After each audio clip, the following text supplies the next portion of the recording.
Hello friends, മനുവിൻ്റെ അലീനയുടെയും വരാനിരിക്കുന്ന സ്റ്റോറിയിലേക്ക് ഏവരും സ്വാഗതം ചെയ്തു. ഈ ചാനൽ ആദ്യമായിട്ട് കാണുന്ന ആരെങ്കിലും ലൈക്ക് ചെയ്ത് സബ്സ്ക്രൈബ് ചെയ്ത് കാണാൻ വേണ്ടി ഒരു കൂടി ഓർമ്മിച്ചുകൊണ്ട് വീഡിയോയിലേക്ക് കിടക്കാം. അങ്ങനെ നമ്മുടെ അലീന അവതുകുട്ടി അച്ഛനോട് സംസാരിച്ചുകൊണ്ടിരിക്കുകയാണ്. ഇന്ന് എന്താണ് ചെറിയ പ്ലാനിൽ മാറ്റമൊക്കെ ഉണ്ട്. അതായത് പൗലോസായിട്ട് പോയ പിന്നെ വലിയ കുഴപ്പമില്ലാതെ 2-3 ദിവസത്തേക്ക് അഡ്ജസ്റ്റ് ചെയ്ത് ഫുഡെല്ലാം രീതിയിൽ സ്റ്റാലിക്ക് വെച്ചവർക്ക് കൊടുത്തു. പക്ഷെ എന്നാലും ഇന്ന് മുതൽ ഞാൻ കുറച്ച് ഐഡിയ ഒക്കെ ചെയ്യുന്നുണ്ടെന്ന് പറഞ്ഞിട്ട് അവതുകുട്ടി അച്ഛൻ പറയാം, മോളെ ആവശ്യമില്ലാത്ത പരിപാടി ചെയ്ത് അവൻ്റെ അടുത്ത് വഴക്ക് മേടിക്കരുത്, നിന്നെ ഇവിടുത്തെ പറഞ്ഞ രീതിയിൽ ഇവിടെ നിന്ന് ചെയ്യരുത് പറഞ്ഞു വിടാണ്. പറഞ്ഞു വിട്ടെ, സ്വന്തം മോളെ അല്ലേ പറഞ്ഞു വിടുന്നത്, സ്വന്തം മോളെ ആരെങ്കിലും പറഞ്ഞു വിടുവോ, ഞാൻ നോക്കട്ടെ എന്ന് പറയുമ്പോഴത്തേക്ക് മോളെ നീ എന്തിനു വേണ്ടി ഇതിനെ ഇറങ്ങിത്തിരിക്കുന്നതെന്നൊക്കെ ചോദിക്കുമ്പോഴത്തേ ഇല്ല അപ്പച്ച, അത് കുറച്ച് കാര്യങ്ങൾ മാറ്റം വരുത്താനുണ്ടെന്ന് പറയുമ്പോഴത്തേക്ക് എന്താ നിന്റെ ഉദ്ദേശം എന്ന് പറയാം, അതൊക്കെ വഴിയെ പറഞ്ഞു തരാമെന്ന് പറഞ്ഞ് പോവാണ്. അപ്പം പിന്നെ ഒരു പോക്കറ്റ് ഡയറി ഒക്കെ എടുത്തിട്ട് നേരെ സ്റ്റാൻഡിൽ എടുത്ത് പോകണം. എന്നിട്ട് നേരെ ചെന്നിട്ട് ചോദിക്കണം, പപ്പ ഇന്ന് പപ്പയ്ക്ക് ബ്രേക്ക്ഫാസ്റ്റ് എന്താ കഴിക്കേണ്ടത്? അതെന്താ അങ്ങനെ ഒരു ചോദ്യം? കാരണം ഇത്ര നാളിപ്പം ഞാൻ മേശയുടെ അടുത്ത് വരും, അവിടുത്തെ ഫുഡ് ഏതാണ്, അതിൽ എനിക്കിഷ്ടപ്പെട്ട ഫുഡ് എടുത്ത് കഴിക്കും, കാര്യങ്ങളൊക്കെ. അത് പറ്റത്തില്ലോ അപ്പാന്ന് പറയും. അതെന്നെ പറ്റാത്ത കാര്യം തന്നെ. കാരണം ഞാൻ ഒരുപാട് സാധനങ്ങൾക്ക് അതായത് കേണൽ സ്റ്റാൻലി ജോസഫ് കഴിക്കേണ്ട ഫുഡ് എന്താ താൻ തന്നെ തീരുമാനിക്കണം. അല്ലാതെ അവിടെ കാണുന്ന ഫുഡിൽ ഏതെങ്കിലും ഒന്നെടുത്ത് കഴിക്കേണ്ടതല്ലല്ലോ, അത്ര ഗതികേടല്ലല്ലോ വേണ്ടി വരുന്നത്. കാരണം പപ്പ ഏതാണ് ഫുഡ് വേണമെന്ന് പറഞ്ഞാൽ ആ ഫുഡ് ഇന്ന് ഉണ്ടാക്കി തരും. എന്ന് പറയുമ്പോഴത്തേക്ക് നീ എന്താ ഉദ്ദേശിക്കുന്നത്? എനിക്ക് തോന്നുന്ന ഫുഡാണ് ഞാൻ കഴിക്കേണ്ടത്, അല്ല നിനക്ക് തോന്നുന്ന രീതിയിലുള്ള ഫുഡ് അല്ലല്ലോ എന്ന് പറയുമ്പോഴത്തേക്ക് പപ്പായ്ക്ക് തോന്നുന്ന ഫുഡ് തന്നെ പറയണ്ടേ, അത് തന്നെ കഴിക്കണ്ടേ, അതുകൊണ്ടാണ് ഞാൻ എടുത്ത് ചോദിക്കുന്നത് എന്ന് പറയുമ്പോഴത്തേക്ക് പറയാം. പെട്ടെന്ന് ഇല്ല അങ്ങനെ പറയുമ്പോഴത്തേക്ക് എടാ ആന്റണി എന്ന് വിളിക്കണം. ആന്റണി എന്ന് വിളിച്ചു ആന്റണി വരുവാണ്. ആന്റണി വന്നിട്ട് എന്താ മുതലാളിയും ചോദിക്കുമ്പോഴത്തെ ഇവളെ പിടിച്ചോണ്ട് പുറത്തോട്ട് പൊക്കെ, കാരണം ആവശ്യമില്ലാത്ത ഓരോ ഐഡിയ ആയിട്ട് വരുന്നുണ്ട്, ഞാൻ അല്ലെങ്കിൽ ഇവളെ വല്ല ചെയ്തു അടി പിടി വല്ലതും ചെയ്ത് കാണുന്നൊക്കെ പറയുമ്പോഴത്തേക്ക് എന്നിട്ട് പറഞ്ഞിട്ട് സ്റ്റാൻഡിൽ പെട്ടെന്ന് നടന്നങ്ങോട്ട് പോവാണ്. ഉടനെ ചോദിക്കും എന്നാ മോളെന്ന് ചോദിക്കുമ്പോഴത്തേക്ക് അതൊക്കെ ഞാനും പപ്പായും തമ്മിൽ ചെറിയൊരു വാക്ക് തർക്കമൊക്കെയാണ് ആന്റണി ചേട്ടാ, വേറൊന്നും വിഷയമൊന്നും ഇല്ല എന്ന് പറയുവാണ്. ശരി മോളെന്ന് പറഞ്ഞു. അതുകൊണ്ട് നേരെ അത് കൊട്ടിച്ചാൻ്റെ അടുത്ത് ചേട്ടൻ എന്താ മോളെ എന്താ അവിടെ നടന്നേന്ന് ചോദിക്കുമ്പോഴത്തെ പറയണേ ഒന്നുമില്ല അപ്പച്ച, ഞാൻ ചോദിച്ചു എന്താ ഫുഡ് വേണ്ടെന്ന് ചോദിച്ചു. അപ്പച്ചൻ അത് അല്ല പപ്പ അത് ഏത് ഫുഡ് വേണം കഴിക്കാം എന്നുള്ളതിന് അത് അങ്ങനെ അല്ലല്ലോ. കാരണം ഞാൻ നിരത്തി വെച്ചിരിക്കുന്ന ഫുഡ് എല്ലാ ഫുഡും നോക്കിയിട്ട് ഒരു ഫുഡ് മാത്രം എടുത്തിട്ട് ബാക്കിയുള്ള ഫുഡെല്ലാം കൊണ്ട് കളയേണ്ട ഒരു അവസ്ഥ വരുവാണല്ലോ. അതെന്ന് പറയുമ്പോഴത്തേക്ക് നമുക്കത് അംഗീകരിക്കാൻ പറ്റുന്നില്ല. എത്രയോ രാജ്യങ്ങൾക്ക് എത്രയോ ആൾക്കാർക്ക് ഫുഡ് കിട്ടാത്തൊരവസ്ഥയാണ് നിൽക്കുന്നത്. അപ്പം ഈ ഒരു അവസ്ഥ നിൽക്കുമ്പോഴത്തേക്ക് നമുക്ക് ഫുഡ് അങ്ങനെ വേസ്റ്റ് ആക്കാൻ പറ്റത്തില്ലല്ലോ. അതുകൊണ്ട് ഏതാണ് വേണ്ട ഫുഡ് ഉണ്ടാക്കുക, കൊടുക്കുക, അത് കഴിക്കാൻ പോവുക, അതാണ് വേണ്ടത് എന്ന് പറയുമ്പോഴത്തേക്ക് എന്താണ് മോളെ നീ അവൻ്റെ അടുത്ത് അടി മേടിക്കുന്നത്? അടിച്ചെന്താ അടിക്കട്ടെ അപ്പച്ച, കാരണം ഞാൻ എന്നെ അപ്പൻ്റെ അടുത്ത് ഒരു അടി മേടിക്കുമെന്ന് പറയുമ്പോഴത്തേക്ക് അത് അടി മേടിച്ചിട്ട് ഞാൻ ഇച്ചിരി കുറച്ച് നേരം മാറി നിന്ന് കരയുക, കരഞ്ഞു കഴിയുമ്പോഴത്തേക്ക് കുറച്ച് കറിച്ച് നടന്ന് കഴിയുമ്പോഴത്തേക്ക് പിന്നെ വന്ന് സംസാരിക്കുമ്പോഴത്തേക്ക് കിട്ടുന്ന ഒരു സുഖവും സന്തോഷമൊക്കെ ഉണ്ടല്ലോ, അതൊക്കെ ഒരു പറഞ്ഞറിയിക്കാൻ പറ്റും. എനിക്കത് ഇതുവരായിട്ട് കിട്ടിയിട്ടില്ല, എൻ്റെ അമ്മയെടുത്തും എൻ്റെ അപ്പൻ്റെ അടുത്ത് കിട്ടിയിട്ടില്ല. അത് കിട്ടിയാലും ഇപ്പം സന്തോഷമല്ലേ ഉള്ളൂ. അത് അടിക്കട്ടെ, ഞാനും അത് അതിനുവേണ്ടി തന്നെ വെയിറ്റ് ചെയ്യുന്നത്, അല്ലാതെ അവരവരുടെ ഇഷ്ടത്തിനനുസരിച്ച് പ്രവർത്തിക്കാൻ എന്നെ കിട്ടത്തില്ല അപ്പച്ച എന്നെടുത്ത് പറയുവാണ്. മോളെ ഇനി ഇതിങ്ങനെ പോയി കഴിഞ്ഞാൽ നിന്റെ കുറുമ്പ് ഇച്ചിരി കൂടുന്നുണ്ടെന്ന് പറയാം. അപ്പച്ച കുറുമ്പ് കൂടിക്കോട്ടെ, അപ്പച്ചൻ എന്നെ തല്ലണമെന്ന് പറഞ്ഞാൽ ഞാനും കൂടിക്കഴിഞ്ഞാൽ നിന്നെ തല്ലുമെന്ന് പറയുമ്പോഴത്തേക്ക് പറയാം അപ്പച്ചൻ എന്നെ ഇവിടെ എത്ര വലിയ കുസൃതി ഞാൻ കാണിച്ചെന്ന് പറഞ്ഞാൽ അപ്പച്ചൻ എന്നെ ഒരു ഉറുമ്പ് നോവിക്കുന്നത് പോലും നോവിക്കാൻ ഇടയാകത്തില്ല എന്നെനിക്ക് മനസ്സിലാകുന്നുണ്ട് അപ്പച്ച എന്ന് പറയുവാണ്. അപ്പം എന്തായാലും മോള് നിനക്ക് കാര്യങ്ങളെല്ലാം മനസ്സിലായല്ലോ എന്ന് പറയണം. അത് കഴിഞ്ഞ് കുറച്ച് കഴിഞ്ഞ് പിറ്റേ ദിവസം രാവിലെ ബ്രേക്ക്ഫാസ്റ്റിന് എത്തുമ്പോഴത്തേക്കും സ്റ്റാൻഡി വരുന്നില്ല. സ്റ്റാൻഡി ഡാനിബിയുടെ സാധനം ഉണ്ടാക്കി വെച്ചിട്ട് ഒരു 8:45 ആയപ്പോഴത്തേക്ക് ഇപ്പോൾ വിളിക്കുവാണ്. ഒന്ന് പറയാം പപ്പ ഫുഡ് കഴിക്കാൻ പറയുമ്പോൾ എനിക്ക് വേണ്ടെന്ന് പറയാം. സ്റ്റാൻഡിലൂടെ എനിക്ക് ഫുഡ് വേണ്ടെന്ന് പറയാം. അന്ന് പപ്പ ഫുഡ് വേണ്ടാത്തെന്ന് ചോദിക്കുമ്പോഴത്തേക്ക് ഇപ്പോഴത്തെ സമയം എത്ര, ഇപ്പം 8:45, പക്ഷേ ഞാൻ ഫുഡ് കഴിക്കുന്ന ടൈം 8:30, ഇപ്പം 15 മിനിറ്റ് അതിക്രമിച്ചെന്ന് പറയുമ്പോഴത്തേക്ക് പപ്പ എന്ത് പറയുന്നത്? കാരണം പപ്പ ഓരോ ഈ സൊമാലിയയിലൊക്കെ ഉള്ള രാജ്യങ്ങളിലായിട്ടുള്ള കുട്ടികളെ കണ്ടുണ്ടോ, അവരുടെ ഷേപ്പ് കണ്ടുണ്ടോ? അവരുടെ ഏറ്റവും കൂടുതൽ ഷേപ്പ് അവർക്ക് ജന്മന കിട്ടിയ ഡീൻ്റെ വ്യത്യാസം കൊണ്ടുള്ള ഷേപ്പ് അല്ല അവർക്ക്. ശരിക്കും ഫുഡ് കിട്ടാഞ്ഞിട്ട് തൻ്റെ കവിളും മുഖവും പല്ലെല്ലാം ഉണങ്ങിയ ആയിട്ടുള്ള ഒരു അങ്ങനെ എത്രയോ പേര് ഫുഡ് ഇല്ലാതെ കഴിയുന്നുണ്ട്. ആ സ്ഥാനത്ത് പപ്പായ്ക്ക് ഒരു 15 മിനിറ്റ് വൈകി എന്ന് പറഞ്ഞിട്ടാണ് പപ്പ ഇങ്ങനെ ഇത്ര വാശി പിടിക്കുന്നതെന്ന് പറഞ്ഞിട്ട് പപ്പയുടെ അതായത് സ്റ്റാൻലിയുടെ 2 തോളത്തും പോയിട്ട് അതായത് ഇരിക്കുന്ന കസേരയുടെ ബാക്കിൽ പോയിട്ട് 2 തോളത്ത് കൈവച്ചിട്ട് തലയിലോട്ട് തൻ്റെ തല ചാച്ചിട്ടുണ്ട്. പപ്പ ഇതിങ്ങനെ ഇരുന്നിട്ട് കാര്യമില്ല, എഴുന്നേറ്റ് എന്ന് പറയണം. എന്നിട്ട് അതിൽ ഒരു കൈ കൊണ്ട് അല്ല 2 കൈ കൊണ്ട് നേരെ പതുക്കെ കൊണ്ടുവന്നിട്ട് കണ്ണ് പൊത്തിട്ട് പറയാം പപ്പ ഇങ്ങനെ ഇരുന്നിട്ട് കാര്യമില്ല, നമ്മൾ ഇത്തിരിയും കൂടെ സാവധാനത്തിൽ ചിന്തിക്കണം, ഒരുപാട് പേർക്ക് കഴിയുന്ന കഴിയേണ്ട അവിടെ ഞാൻ തന്നെ 10-23 വർഷം ഫുഡ് പോലും ചൊവ്വേന്നേരം ഏത് ഫുഡ് കഴിക്കണം എന്നല്ല, കിട്ടുന്ന ഫുഡ് കഴിച്ച് ജീവിക്കേണ്ട ഒരു അവസ്ഥ വന്നൊരാതുണ്ട് പപ്പാടെ മകൾക്ക്. പക്ഷെ ഇപ്പം ഇവിടെ വന്നുകൊണ്ട് എന്നാ അത്ര രീതിയിൽ ആഡംബര രീതിയിൽ ഫുഡ് എനിക്ക് തരുന്നുണ്ടെങ്കിൽ പോലും എനിക്ക് പണ്ട് ജീവിച്ച രീതി, അതായത് ഒരു മനുഷ്യന് വേണ്ട ഫുഡ് എത്രയാണ് അത്രമാത്രം അബ്സോർവ് ചെയ്താൽ മാത്രം മതിയല്ലോ, അത് കഴിച്ച് ജീവിക്കാൻ ഞാൻ ആഗ്രഹിക്കുന്നുണ്ട്. അല്ലാതെ ആഡംബരമൊന്നും ഉണ്ട്. എൻ്റെ പപ്പ അങ്ങനെ ആയിരിക്കണം എന്നൊരു ആഗ്രഹമുണ്ട്. പപ്പ ഞാൻ പറയുന്നത് കേൾക്കുമെന്ന് വിചാരിക്കുന്നു. അപ്പോൾ എഴുന്നേക്ക് പപ്പാന്ന് പറഞ്ഞ് പിന്നെ പിടിച്ച് ഒരു കൈ പിടിച്ചെടുത്തുകൊണ്ട് അതായത് താൻ പറയുന്നത് കേൾക്കാൻ, അതായത് അലീന പറയുന്നത് കേൾക്കാൻ താല്പര്യമില്ലെങ്കിൽ പോലും അവൾ പറയുന്നതിൻ്റെ ഒരു ചെറിയ രീതിയിൽ അനുസരിച്ച് പോവുകയാണ് ചെയ്യുന്നത് നമ്മുടെ സ്റ്റാൻഡ്. അങ്ങനെ പിടിച്ചുകൊണ്ട് പോവുകയാണ്. പോയിട്ട് സ്റ്റാൻഡ് നേരെ വന്ന് കസേരയിൽ ഇരിക്കുമ്പോഴത്തേക്ക് എന്തിയാ ഫോർക്ക്, എന്തിയാ നൈഫ്, സ്പൂണെല്ലാം എന്തിയെന്ന് ചോദിക്കുക. പപ്പ ഇതെന്തായി പറയുന്നത്? പപ്പ ഒരു ദിവസമെങ്കിലും പപ്പ തൻ്റെ കൈ കൊണ്ടൊന്ന് കഴിച്ചു നോക്ക്, അപ്പം അതിൽ കിട്ടുന്നൊരു സുഖം ഒന്ന് വേറെ തന്നെയാണെന്ന് പറയുമ്പോഴത്തേക്ക് പറ്റത്തില്ല, ഇതെല്ലാം ഞാൻ കഴിക്കത്തില്ല എന്ന് പറയുമ്പോഴത്തേക്ക് അങ്ങനെയല്ലല്ലോ. ഒരു മനുഷ്യന് ദൈവം കൈ കൊടുത്തേക്കെന്ന് പറയുമ്പോഴത്തേക്ക് കൈ ഉപയോഗിച്ച് കഴിക്കാൻ വേണ്ടിയല്ലേ. ഇതിപ്പം ഒരു ദിവസമെങ്കിലും ഒരു കൈ ഉപയോഗിച്ച് കഴിച്ചെന്ന് പറയുമ്പോൾ എന്താ സംഭവിക്കാൻ പോകുന്നത് പറയുമ്പോഴത്തേക്ക് അത് ഞാൻ കൈ കഴുകിയിട്ടില്ലെന്ന് പറയാം. കൈ കഴുകണം പപ്പ അവിടെ നിൽക്കുക, ഞാൻ വാരിത്തിരുന്നതിന് കുഴപ്പമുണ്ടോ? ഇതെൻ്റെ ഈ കൈ ഞാൻ കൈ കഴുകിയത് ഇത്ര നേരം വെള്ളത്തിൻ്റെ അകത്ത് നിന്നുള്ള പാത്രം കഴുകി അത് ഇതിലും വെച്ച് പറക്കി ഇരിക്കുന്ന നല്ലത് കൈ കഴുകിയിട്ട് വന്നിരിക്കുന്ന ഇത് എൻ്റെ കൈ പപ്പ ഒരു സ്പൂണായിട്ടും ഫോർക്കായിട്ടും നൈഫായിട്ടും എല്ലാം കരുതിക്കോ എന്ന് പറയണം. അതിന് കുഴപ്പമുണ്ടോ എന്ന് ചോദിക്കുമ്പോഴത്തേക്ക് ഒന്നും മിണ്ടുന്നില്ല നമ്മുടെ സ്റ്റാൻഡിൽ. അപ്പം പിന്നെ സ്റ്റാൻഡിൽ പെട്ടെന്ന് പറയാൻ ഒന്നും മിണ്ടാതിരിക്കുമ്പോഴത്തേക്ക് ഇത്തിരി സ്റ്റൂവും അപ്പവും കൂടി ചേർത്ത് കള്ളപ്പമൊക്കെ ചേർത്ത് ഇച്ചിരി ഞുള്ളി എടുത്ത് സ്റ്റൂവിൽ മുക്കിയിട്ട് വായിൽ വെച്ച് കൊടുക്കുകയാണ്. വായിൽ വെച്ച് കൊടുക്കുമ്പോഴത്തേക്ക് തുറക്കത്തില്ലെങ്കിൽ പോലും ജസ്റ്റ് ഒന്ന് ഇടിച്ച് കൊടുക്കുവാണ്. അപ്പം പുള്ളി ഓട്ടോമാറ്റിക്കായിട്ട് കഴിച്ചിട്ട് പോകണം. പിന്നെ പതുക്കെ കഴിച്ചുകൊണ്ടിരിക്കുക. അതായത് അലീന തന്നെ ഊട്ടി കൊടുക്കുകയാണ്. കുറച്ചു നേരം കഴിയുമ്പോഴത്തേക്ക് അലീന പെട്ടെന്ന് എടുത്തു പറയാണ്, എനിക്ക് കൂടെ ഫുഡ് വേണം, ഞാൻ കഴിച്ചിട്ടില്ല പപ്പ, എങ്ങനെ ഞാൻ ഈ പ്ലേറ്റിൽ കഴിച്ചോണ്ടേ ചോദിക്കുക. കഴിച്ചോ മോളെന്ന് പറയാം. അങ്ങനെ ആ പ്ലേറ്റിൽ തന്നെ ഒരപ്പം കൂടെ എടുത്തിട്ട് സ്റ്റൂ കറിയൊക്കെ എടുത്തിട്ട് ഇങ്ങനെ പതുക്കെ പറഞ്ഞാൽ അപ്പനും മോളും ഒരേ പ്ലേറ്റിൽ നിന്ന് കഴിച്ചുകൊണ്ടിരിക്കുകയാണ്. ഇതെല്ലാം കണ്ടുകൊണ്ട് വരുവാണ് നമ്മുടെ അവതക്കുട്ടിച്ചാൻ. അവിടെ ഇടയ്ക്ക് ചോദിക്കുന്നുണ്ട്, ഇതെല്ലാം എനിക്കിത് പറ്റത്തില്ല, ഇങ്ങനെ കഴിക്കാൻ പറ്റത്തില്ല. സ്റ്റാൻലി എടുത്ത് പറയുമ്പോഴത്തേക്ക് പറയുവാണ്, പപ്പ ഇവിടെ വേറെ ആരും കാണുന്നില്ല, ഞാനും പപ്പായും അപ്പച്ചനും മാത്രമേ ഉള്ളൂ, വേറെ ആരെയും കാണിക്കാനാ എന്നുള്ള ഇത് സംസാരിക്കുന്നുണ്ട്. അപ്പം അതെല്ലാം കഴിയുമ്പോഴത്തേക്ക് അടുത്ത സീൻ പറയുമ്പോഴത്തേക്ക് തൻ്റെ കയ്യിൽ കൈ ഇങ്ങനെ മെശപ്പുറത്ത് വെച്ചുകൊണ്ടിരിക്കുന്ന കയ്യിൽ അലീന തൻ്റെ മുഖം ചാരി വെച്ചിട്ട് കരയുവാണ്. അതായത് തൻ്റെ കണ്ണിൽ നിന്ന് ചുടു കണ്ണുനീര് തൻ്റെ കൈത്തണ്ടയിലെല്ലാം വീഴുന്നുണ്ട്. കാരണം ഇതുപോലെ എന്തിനാ അലീന നീ കരയുന്നതെന്ന് ചോദിക്കുമ്പോഴത്തേക്ക് പപ്പ ഇതൊക്കെ എൻ്റെ സ്വപ്നങ്ങളിൽ മാത്രം നടന്ന കാര്യമാണ്, പക്ഷെ ഇതെല്ലാം ഇപ്പോൾ യാഥാർത്ഥ്യമായിക്കൊണ്ടിരിക്കുകയാണ്. ഞാൻ പ്രതീക്ഷിച്ചില്ല ഇത്രമാത്രം എനിക്കൊരു സൗഭാഗ്യം കിട്ടുന്നു. ഒരുപാട് വ്യക്തികൾ അവിടെ നിൽക്കുന്ന അനാഥാലയത്തിൽ നിൽക്കുന്ന വ്യക്തികൾ മരിക്കുന്നോളം വരെ തന്നെ ആരും വന്ന് കാണാനോ സംസാരിക്കാനോ തൻ്റെ സ്വന്തങ്ങളോ ഒന്നും കിട്ടിയിട്ടില്ല. പക്ഷേ ഈ ഭാഗ്യങ്ങളെല്ലാം എനിക്ക് തിരികെ കിട്ടിയത് ഓർത്ത് എൻ്റെ അമ്മേനെ എൻ്റെ അപ്പനെ എല്ലാവരെയും എനിക്ക് കിട്ടിയത് ഓർത്ത് ഭയങ്കര സന്തോഷമുണ്ട്. ഒരുപാട് ബന്ധങ്ങളെ എല്ലാം കിട്ടുന്നതിൽ സന്തോഷമുണ്ട്. ഒരുപാട് പ്രശ്നങ്ങളൊക്കെ നേരിടുന്നുണ്ടെങ്കിൽ പോലും ഈ സൗഭാഗ്യങ്ങളൊക്കെ എനിക്ക് കിട്ടിയത് ഓർത്ത് സന്തോഷമുണ്ട്. മാത്രമല്ല ഇപ്പോൾ പപ്പാടെ പ്ലേറ്റിൽ നിന്ന് ഒരുപാട് ഫുഡ് എടുത്ത് കഴിക്കാൻ പറ്റുന്നത്, അല്ല ഒരുമിച്ച് പപ്പായ്ക്ക് വാരിത്തരാൻ പറ്റുന്ന ആ ഒരു സൗഭാഗ്യങ്ങളൊക്കെ വളരെ വലുതാണ് എന്നൊക്കെ പറഞ്ഞുകൊണ്ടിരിക്കുകയാണ്. ശരി എന്നൊക്കെ പറഞ്ഞ് പോവാണ്. അത് കഴിഞ്ഞ് അപ്പുറത്ത് ചെന്ന് കഴിയുമ്പോഴത്തേക്ക് പ്ലേറ്റൊക്കെ കഴുകാൻ വേണ്ടി അലീന പോവാണ്. പ്ലേറ്റിൽ കഴുകുമ്പോൾ അപ്പോൾ സ്റ്റാൻഡിൽ പോയി സ്റ്റാൻഡിലെ റൂമിൽ വിശ്രമിച്ചുകൊണ്ടിരിക്കുകയാണ്. അപ്പോൾ പെട്ടെന്ന് ഒരു വണ്ടി വന്ന് നിൽക്കുന്ന പറഞ്ഞാൽ വേറെ ആരുമല്ല, നമ്മുടെ മനുശങ്കറാണ്.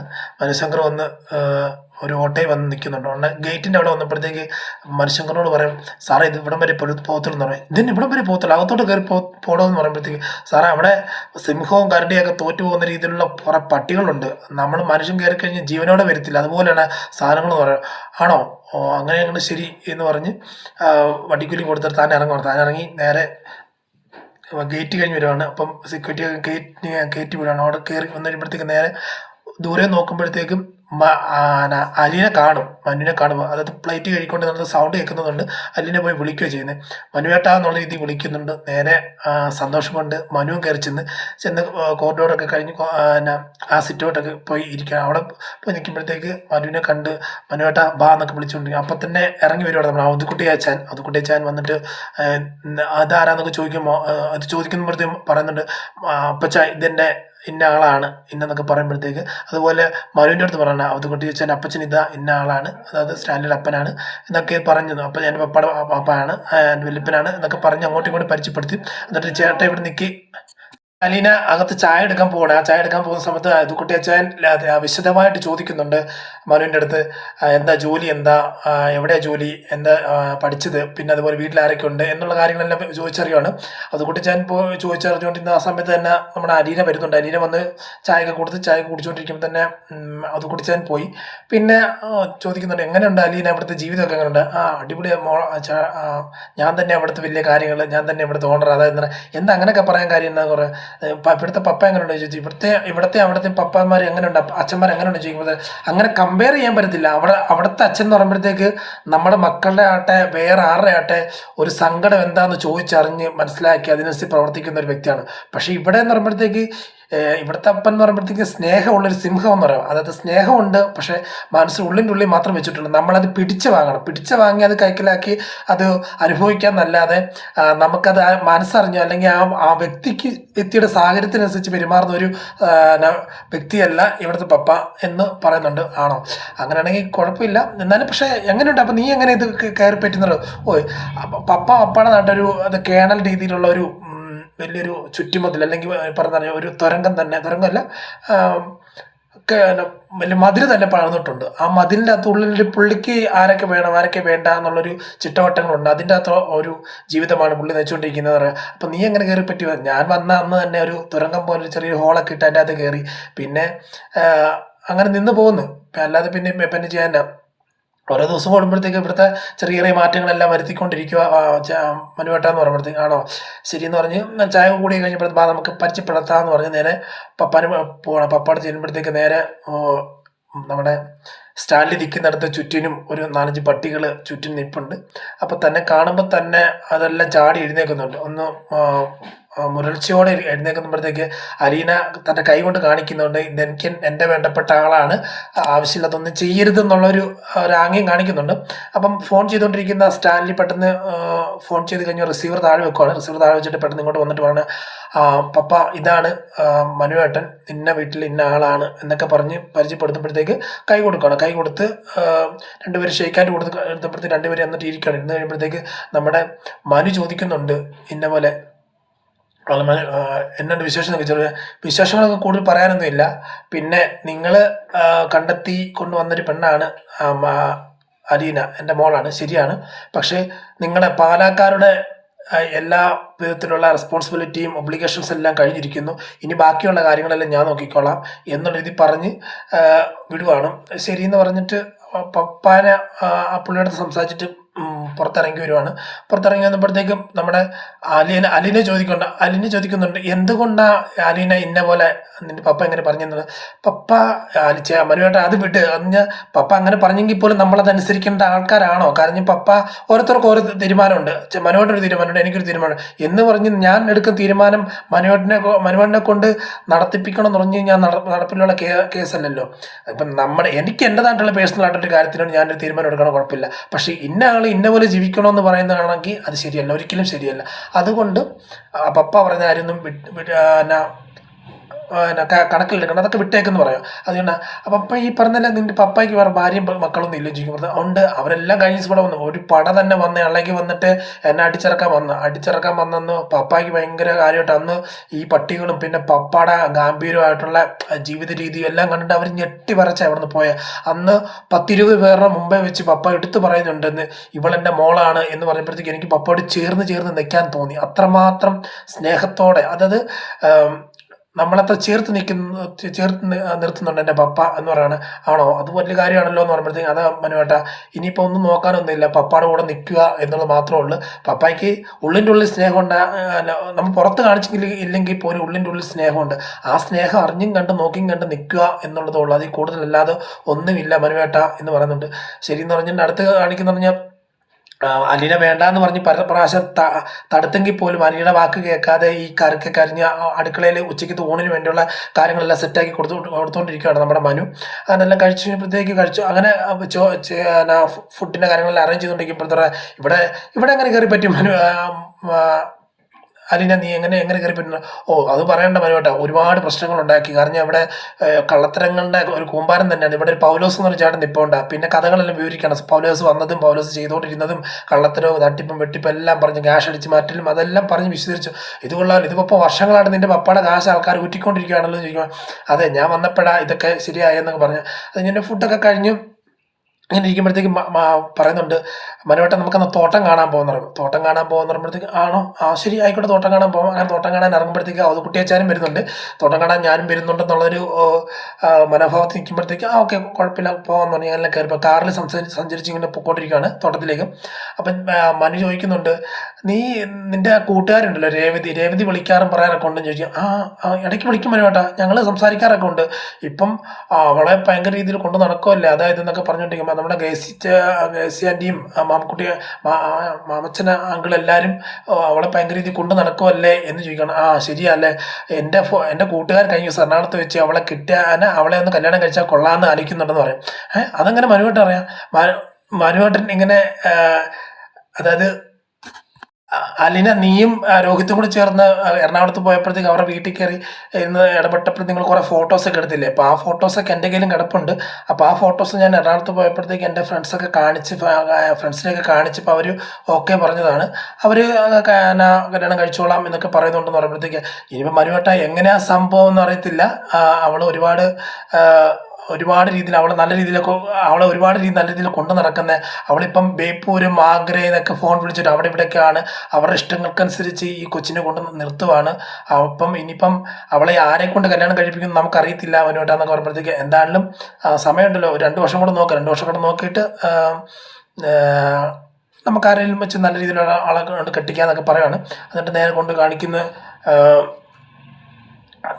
നേരെ പോയി തോട്ടമെല്ലാം കാണിച്ചു. അത് സ്റ്റോർ റൂം, അതുപോലെ ഓഫീസ്, പിന്നെ അതുപോലെ തോട്ടം എല്ലാം കാണിച്ചു കഴിയുമ്പോഴത്തേക്കും ഉടനെ മനു ചോദിക്കുന്നുണ്ട്, ഇത് വലിയ രീതിയിലുള്ള ഒരു ഓഫീസും കാര്യങ്ങളൊക്കെയാണ്, ഒരു വലിയ തോട്ടങ്ങളൊക്കെ വന്നു, പപ്പ വലിയൊരു അത്യാവശ്യം നല്ല രീതിയിലൊരു കോടീശ്വരനാണെന്നൊക്കെ ചോദിക്കുമ്പോഴത്തേക്ക് പറയാം അതെ പപ്പായ്ക്ക് അത്യാവശ്യം നല്ല സ്വത്തും കാര്യങ്ങളൊക്കെ ഉണ്ട്. അപ്പോൾ ഈ 4 മക്കൾക്ക് വേണ്ടി മാത്രമുള്ള ഇതൊക്കെ അല്ലേ എന്ന് ചോദിക്കുമ്പോഴത്തേക്ക് അതെ എന്ന് പറയുകയാണ്. നിനക്ക് ഭയങ്കര ഒരു ഭാഗ്യങ്ങളാണ് കിട്ടിയെന്ന് പറയണം. അത് തിരിച്ച് വന്ന ഒരു 3 മണിക്ക് ആറായപ്പോഴത്തേക്ക് പറയണേ, അപ്പം ഞാനന്ന് ഇറങ്ങുക അലീന എന്ന് പറയുമ്പോഴത്തേക്ക് പറയണം, മനുവേട്ട ഒരു സാധനം കൂടെ കാണിച്ചു തരാമെന്ന് പറഞ്ഞ് നേരെ വിളിച്ചുകൊണ്ട് പോവാണ്. തൻ്റെ ബെഡ്റൂം കാണിക്കാൻ പോകണം. ബെഡ്റൂം കാണിക്കുമ്പോൾ നമ്മുടെ 7 സ്റ്റാർ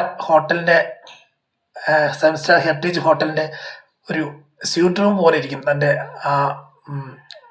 ബെഡ്റൂം. അതൊക്കെ അതിൻ്റെ ബെഡും, അത് കിങ് സൈസ് ബെഡും, അതുപോലെ എല്ലാ രീതിയിലുള്ള ഫെസിലിറ്റി എല്ലാം അതിൻ്റെ അകത്ത് തന്നെ, എല്ലാ സെൻസർ മുഖേനയുള്ള വാഷ്റൂമും കാര്യങ്ങളെല്ലാം അതിൻ്റെ അകത്ത് തന്നെ ഫിറ്റ് ചെയ്തേക്കാണ്. അതെല്ലാം കണ്ടിട്ട് അതിശയിച്ച് നിൽക്കുകയാണ്. താൻ ഇതുവരെ ഒരു റൂമിൽ പോലും ഇതുവരെ കഴിഞ്ഞിട്ടില്ല എന്നുള്ളൊരു ചിന്താഗതിയാണ് നമ്മുടെ മനുവിന് വന്നേക്കുന്നത്. മനു പറയുന്നുണ്ട്, എന്താണ് ദൈവം അനുഗ്രഹിച്ച് നിനക്ക് ഒരുപാട് പ്രശ്നങ്ങളും എല്ലാം നിൻ്റെ ജീവിതത്തിൽ കടന്നു 10-23 വർഷം അനുഭവിച്ചിട്ടുള്ള വേദനകൾക്കെല്ലാം ഒരു അറുതി വന്നതുപോലെയാണ് നിൻ്റെ ജീവിതം ഇപ്പോൾ പൊയ്ക്കൊണ്ടിരിക്കുന്നത്.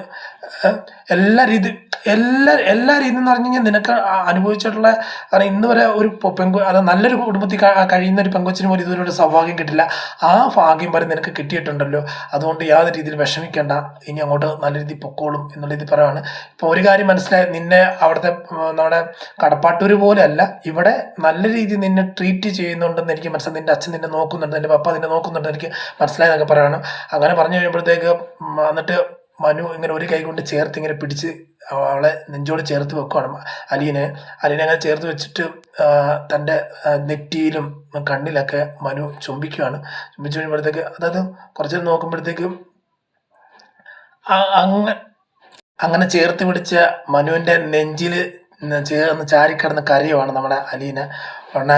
മനു ഇങ്ങനെ മനസ്സിൽ വിചാരിക്കുന്നുണ്ട്, ഇവളെത്ര വലിയ രീതിയിൽ പട്ടുമട്ടത്തെ കടന്നു പറഞ്ഞാലും എത്ര രീതിയിൽ ആരൊക്കെ എതിർത്ത് പറഞ്ഞാൽ ഈ ഒരു നിധിയെ ഞാൻ കൈവിടത്തില്ല എന്ന് പറഞ്ഞുകൊണ്ട് അത് സ്വയം പറഞ്ഞ് നിൽക്കുവാണ്. അപ്പോൾ അവതക്കുട്ടിച്ചാൻ പെട്ടെന്ന് കടന്നു വരികയാണ്. കോറിഡോറിൽ കാറിൻ്റെ സൗണ്ട് കേൾക്കും. അപ്പോൾ അങ്ങനെ അങ്ങോട്ട് പോകുമ്പോഴത്തേക്ക് ബൈജുവിനോട് പറയണം, ബൈജു ടൗൺ വരെ ചേട്ടനെ കൊണ്ടാക്കണം എന്ന് പറഞ്ഞു വിടുകയാണ്. അപ്പം ബൈജു മനുവിനെ വണ്ടി കയറ്റി കൊണ്ടുപോയിക്കൊണ്ടിരിക്കുമ്പോൾ തിരിഞ്ഞ് നോക്കുന്നുണ്ട് മനു. നമ്മുടെ അലീനെ അങ്ങോട്ട് നോക്കിയിട്ട് സിറ്റോട്ടിൽ നിന്ന് കണ്ണുനീര് വിടുവാണ് നമ്മുടെ അലീന. കരഞ്ഞ് അത്രമാത്രം ആഴത്തിൽ സ്നേഹിക്കുന്ന ഒരു വ്യക്തിയെ പിരിഞ്ഞു പോകുന്നൊരവസ്ഥ കാണുമ്പോഴത്തേക്ക് ആർക്കാണെങ്കിലും ഒരു ബുദ്ധിമുട്ടുണ്ടാകും.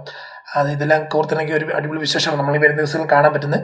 കാത്തിട്ട് തന്നെ കാണാം. ഈ വീഡിയോ ആദ്യമായിട്ട് കാണുന്ന, ഈ ചാനൽ ആദ്യമായിട്ട് കാണുന്ന ആരെങ്കിലും ഉണ്ടെങ്കിൽ ലൈക്ക് ചെയ്ത് സബ്സ്ക്രൈബ് ചെയ്ത് കാണാൻ വേണ്ടി ഒരു കൂടി ഓർമ്മിച്ചുകൊണ്ട് വീട്ടിൽ നമ്മുടെ പറയുന്നത് സൈനിങ് ഓഫ്. Thank you.